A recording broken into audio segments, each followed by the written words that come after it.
င်္ဂလာပါရှင်အိမ်မှာဘိန်းမုတ်အဖြူနဲ့အနီလေးလှုပ်ရှားပြလို့ပြန်လဲဝေငှတာဖြစ်ပါတယ်မုံနှစ်လုပ်ဖို့အတွက်စံမှုတစ်မျိုးတည်းကိုသုံးပြထားတာဖြစ်ပါတယ်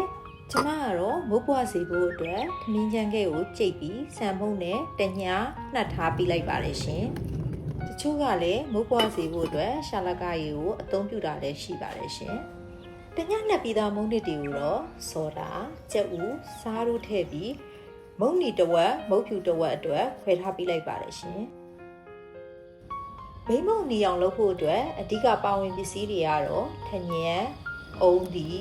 ထောပတ်မြေပဲနဲ့ဘိန်းစီတို့လိုအပ်ပါတယ်ရှင်မုံနဲ့ဆက်တဲ့အခါမှာတော့မုံရည်ကျဲနိုင်တာမို့လို့ထညံရည်ကျိုတဲ့အခါမှာလည်းပြစ်ပြစ်ကျိုထားဖို့မမေ့ပါနဲ့နော်ဘိန်းမုံဖုတ်တဲ့အခါမှာတော့အပေါ်မီးအောင်မီးနဲ့နှက်နိုင်ရင်တော့ပို့ပြီးတော့စားလို့ကောင်းပါတယ်ရှင်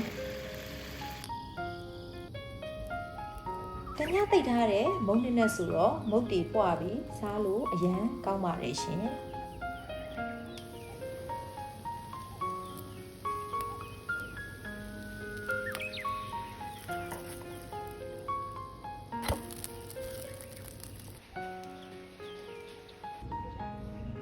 မုတ်ဖြူလုပ်တဲ့အခါမှာတော့အဓိကပါဝင်ပစ္စည်းတွေကတော့ပဲပြုတ်စက်သွန်လေးနန်းနန်းလေးနဲ့ငရုတ်ကောင်းမှုလိုအပ်ပါတယ်ရှင်ငရုတ်ကောင်းမှုမကြိုက်တဲ့သူကလည်းမထည့်ပဲနေလို့ရပါတယ်ရှင်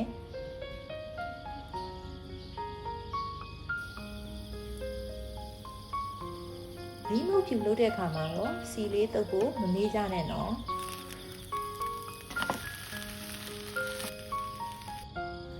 စားကြပါအောင်ရှင်တငယ်ချင်းတို့တွေလည်းအိမ်မှာမြမရိုးရာဘိန်းမုတ်အဖြူနဲ့အနီကိုလှုပ်ရှားကြဖို့မမေ့ကြနဲ့အောင်နော်အားလုံးကိုကျေးဇူးတင်ပါတယ်ရှင်